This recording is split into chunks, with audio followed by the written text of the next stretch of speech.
You know, folks, there's always a reason for a rumor, and rumors right now are flying around that Harry's having meetings with palace lawyers to try to set in motion the divorce arrangements, that he's had all these phone conversations with Nicholas Soames, of course, that's Charles's right-hand man, and they're trying to plan Harry's comeback to the firm, and Harry also has reached out to his once close friends to pour his heart out.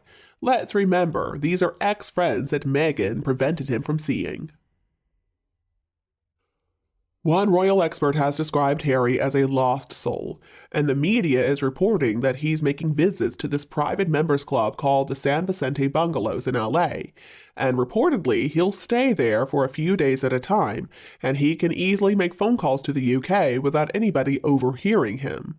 Now, there have been suggestions too that this is his place that he goes when he needs to escape from Meghan Markle, when he just can't take her toxicity and her manipulative behavior anymore.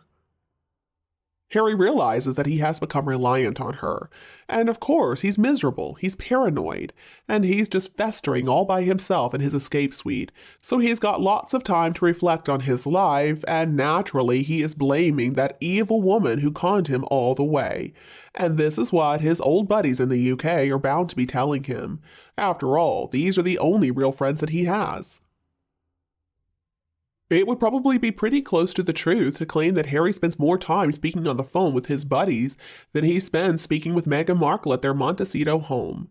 These friends are a breath of fresh air for Harry because they tell him everything that he wants to hear and things that he knows he needs to hear too.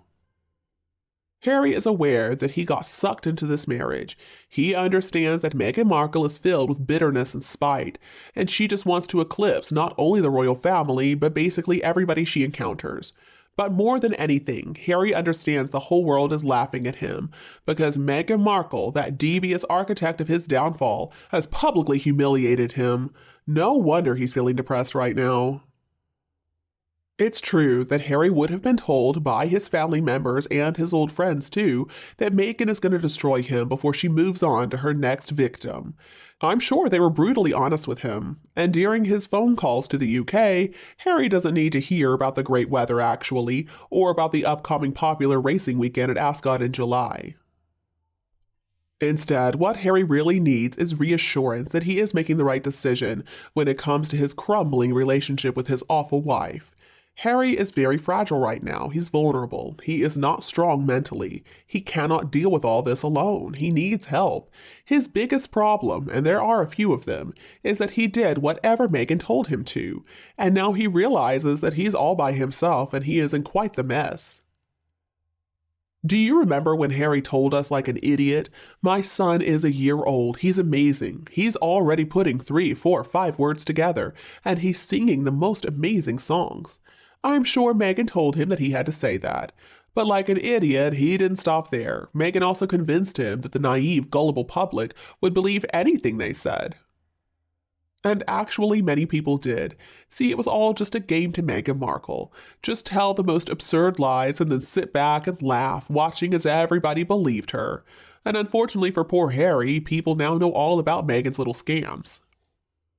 Like that baby bump that expanded and then decreased on the very same day, telling us the Queen was rolling around playing on the carpet with Archie just a couple of weeks before she passed away, Archie's bedroom becoming a hellscape in Africa, the New York City high-speed car chase that never happened and even the NYPD spoke out and said didn't happen. I mean, the list goes on and on. But see, Harry's main problem is also the king's problem. How in the world can the palace announce to the entire world when they divorce that in fact there are no children and there never were any children? Charles understands that the first question people are going to be asking is this: why did you allow 2 invisible children to be included in the line of succession when no member of the family had ever met them, and now you're letting us know that they never even existed? Seriously? It just makes my blood boil that they'll have to pay Meghan anything. I mean, she's already taken millions from them. She knew that this was a win-win situation for her. Even if the marriage failed, or rather when the marriage failed, she knew that she would still be wealthy and she would never have to work again. Now, if the children are real, she can get paid at least until they turn 18, so it looks to me like Meghan Markle really is set for life. I wish that it could be proven that Meghan went into this knowing the endgame and then she would get nothing. But another royal expert is weighing in. So Ms. Dania Law does not agree, and she said there seems to be a campaign afoot to whitewash Harry's actions, to present him as the duped victim who had nothing to do with the stream of vile hatred and lies towards the royals from Montecito. She goes on to say, have you forgotten that although Harry married Meghan, he chose to wage a vicious campaign against his family via many differing methods: interviews, films, magazine articles, podcasts, his book, etc., and chose to continue this over a long period of time. He is the victim of Meghan in so many ways, but not a word escaped his lips when he knew she was lying, when she set up vile posts against George, the state of William's marriage, and racism in the royal family. He chose to vent his jealousy and rage, his choice. His bad behavior was smoothed over when a child. Now he is an adult, and must abide by those adult choices he made. He is no longer important, he is no longer relevant. But to listen to him even now, the old self-importance and entitlement is still there. He may use the royal family to rid himself of Meghan, but the nasty character that is the true Harry will still be there, and he is not going to creep away quietly. And she didn't stop there. She also said, in fact, why would he talk so much and still sit in Montecito or wherever? Why doesn't he just leave and return to the UK and finally lead the quiet life he was craving for? Ashamed to show his face to his family? Is he seeking pity and assurances from his friends that he will be welcome if he comes back? Is he playing them to make himself feel better? Can't say with him at this point in time. Or are they waiting for her to file for divorce first so that he doesn't have to give her alimony? No idea if that's how it works in the US or the UK. I believe we are seeing the true Harry now, and it's a testament to how well the Buckingham Palace media machine worked while he was under the wing of the monarchy. It's true that people do blame Meghan Markle, but it's also true that Harry was like this a long time before Meghan Markle ever entered his life. She just took off the mask that Harry's been hiding behind since his poor mother passed away, and he had to walk behind her coffin. He cannot be left out of anything. If William gets something, then Harry has to have it too, because their mother made sure that Harry would never suffer in his brother's shadow. She even gave him the advice, do whatever you want to, just don't get caught, because I guess that is what good mothers do. Now, Diana was a wonderful woman in so many ways, but she had her problems, and Harry is a lot like her in many ways. Harry knows how to play with paparazzi. He uses them for his advantage, and then he whines that they're invading his privacy when they spill something that he doesn't approve of. Harry knew that his grandfather Prince Philip lay dying in the hospital, and he still did that horrible debacle of an interview with Oprah Winfrey. And he also blew off the Queen's invitations to Balmoral 3 days before she passed away.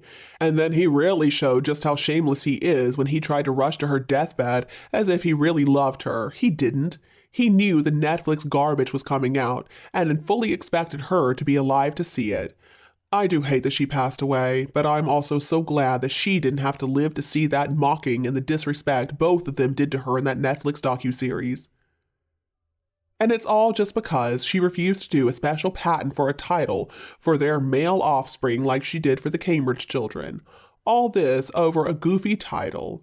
You know, because I guess in Harry's brain, he is just as entitled and just as important as his older brother is, and so therefore, of course, his invisible children should be treated the same too. You know, I do loathe Harry, and I have for quite some time now. I hope in some ways that he and Meghan can just stay together. They deserve each other. 2 peas in a pod, I swear. And at least if they stay together, they can't go out there and hurt anybody else.